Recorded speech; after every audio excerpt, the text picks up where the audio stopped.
Olá, amado irmão, amada irmã. É com muita alegria que estamos aqui para juntos agora estudarmos dos versículos 25 até o 33 do capítulo número 5 da carta aos Efésios. Já estamos na reta final do nosso estudo da carta. Você quer ter acesso aos vídeos completos, dá uma conferida aqui na playlist. Tem vídeo do início ao final da carta. E também você quer comprar livros para poder aprofundar melhor essa carta, tá as referências aqui de todos na descrição. Ao clicar em qualquer um destes links e comprar por meio dele, você acaba também ajudando a esse trabalho de evangelização, tá bom? Que Deus te abençoe. Vamos juntos ver o que é que os versículos nos falam. Diz assim: E vós, maridos, amai vossas mulheres como Cristo amou a igreja e se entregou por ela, a fim de purificá-la com o banho da água e santificá-la pela palavra, para apresentar a si mesma a igreja gloriosa, sem mancha nem ruga, ou coisa semelhante, mas santa e irrepreensível. Assim também os maridos devem amar suas próprias mulheres, como a seus próprios corpos. Quem ama sua mulher, ama-se a si mesmo. Pois ninguém jamais quis mal à sua própria carne. Antes, alimenta-a e dela cuida, como também faz Cristo com a igreja, porque somos membros do seu corpo. Por isso deixará o homem seu pai e sua mãe, e se ligará à sua mulher, e serão ambos uma só carne. É grande este mistério. Refiro-me à relação entre Cristo e sua igreja. Em resumo, cada um de vós ame a sua mulher como a si mesmo, e a mulher respeite o seu marido. Amados irmãos e irmãs, já comentei no vídeo passado um pouco da realidade cultural daquele tempo, mas agora eu quero também voltar a pontuar algumas realidades sobre o marido naquele tempo. Para quem não sabe, na realidade cultural daquele tempo, o marido reinava na casa como um tirano, e isso era normal. É um tal problema. Então, por exemplo, a mulher já sabia que o marido ia ser grosso com ela e ela normalizava essa situação. Então era natural ela ver isso e, tipo, a mãe provavelmente já prepararia a filha, né? Filha, quando você casar, seu marido, se um dia não gostar da sua comida, ele vai bater em você. Se o marido não gostar do seu cabelo, ele pode pedir um divórcio, você vai ficar sem ninguém. Então era muito normalizado esse tipo de realidade. Então se pra gente hoje já dizemos que existe uma sociedade machista, naquele tempo era infinitamente pior. E aí o que é que acontece?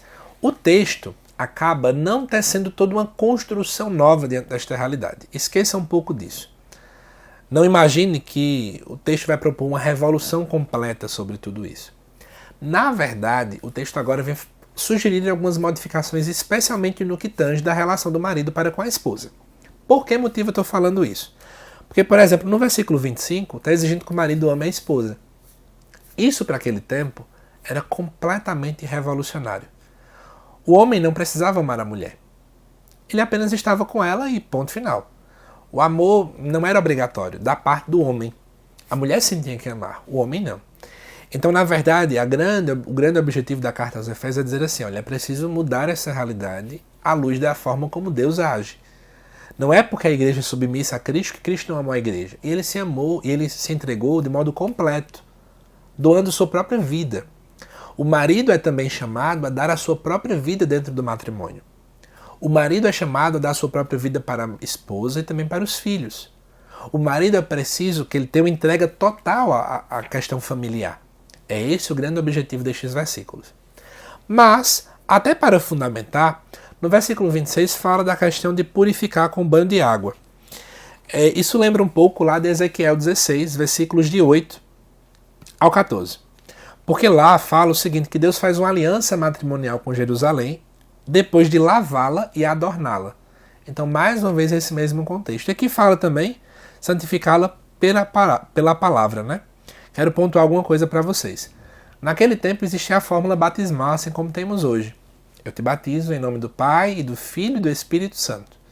Ao mesmo tempo, também era um costume judaico as noivas serem banhadas e adornadas antes de serem apresentadas ao noivo. Então veja que está sendo usada toda essa dinâmica, né, de matrimônio, que era normal para o povo daquele tempo. Além disso também, veja que no versículo 27 fala da questão da igreja não ter mancha, nem ruga, mas ser santa e irrepreensível. E tudo isso é feito pelo amor. Então cabe ao marido amar a esposa, porque pelo amor que ele vai tendo, por esse cultivar esse amor, pela essa cumplicidade, pelo estar junto, pela comunhão de vida, ele vai purificando a esposa também. No final das contas, é um que, quando ama o outro, acaba purificando ao outro, né? A mulher, quando ama o esposo, ela edifica o esposo, O esposo, quando ama a mulher, ele edifica a mulher. Então é uma via de mão dupla. O matrimônio tem essa beleza completa. Por isso que são juntos uma só carne. Além disso, no versículo 28 vai dizer: assim também os maridos devem amar suas próprias mulheres, como a seus próprios corpos. Quem ama sua mulher, ama-se a si mesmo. Olha que profundo. A mulher é seu corpo agora. Você precisa amá-la entendendo que ela é uma com você. Ela não é, por exemplo, um anexo, um apêndice, algo que é sobrável. Não. Isso acaba remetendo um pouco à ideia de Adão e Eva. Da costela de Adão saiu Eva, ou seja, ela é seu corpo. Ela faz parte de você. Então nada de magoar, nada de matar, nada de denegrir. Por fim, além disso também é preciso falar, pois ninguém jamais quis amar a sua própria carne, é preciso alimentá-la, é preciso cuidá-la, porque somos membros do mesmo corpo. Finalizando os versículos finais, o autor recorda, lá do Gênesis, fala desse grande mistério e fala mais uma vez do grande amor e que a mulher deve respeitar. Quero chamar a atenção que é falado muito mais na carta, a quantidade de versículos que fala sobre o homem amar a mulher do que a mulher ser submissa ao esposo. Sabe por que isso aqui? Porque o grande objetivo mesmo é tentar trabalhar essa dinâmica de que é preciso existir amor da parte do homem. Gente, a realidade cultural daquele tempo era aterrorizante. Isso já inquietava-se dentro do meio cristão. Então é preciso ficar muito claro para a gente essa realidade, sim. E aí, por fim, vamos resumir um pouco desse capítulo 5. Aquele que tem uma vida nova em Cristo, essa vida nova se reflete dentro do seio familiar. Então o matrimônio, ele acaba sendo santificado pela ótica do batismo. Ele acaba sendo transformado quando o homem e a mulher entendem que são vidas novas em Cristo. Não é à toa que é por esse motivo que na carta aos Efésios, em primeiro lugar, vai falar no capítulo 4 da unidade da igreja, pois dessa unidade da igreja, ainda no capítulo 4, vai falar da nova vida de cada pessoa, cada um particularmente, para depois falar do eixo familiar. Porque antes de chegar no matrimônio, o correto é alguém que já está na igreja, onde na igreja vai mudar de vida pela graça batismal, pela graça da Eucaristia, para ser uma nova criatura em Jesus Cristo. E aí, um homem e uma mulher, novo e nova, respectivamente, estes aqui formarão de fato uma família que vai ter todo um caráter diferente, um caráter de um pai e uma mãe, que foram realmente renovados e revestidos do homem novo e da mulher nova, como muito bem a carta aos Efésios diz. Qual é o problema hoje do matrimônio? Pulando-se etapas. Um casa achando que vai mudar o outro. E esquece que antes mesmo do matrimônio é preciso já ter uma vida nova. O matrimônio não é fórmula mágica que vai transformar a vida de cada pessoa, não. É preciso ter esforço, é preciso ter renúncia, e isso já acontece dentro da realidade do namoro. Não é para esperar o casamento somente para acontecer isso. Tá certo? Espero que vocês tenham gostado desse estudo, desta reflexão. Eu te aguardo nos próximos vídeos aqui no canal, ainda sobre o capítulo 6 da Carta aos Efésios. Que Deus te abençoe.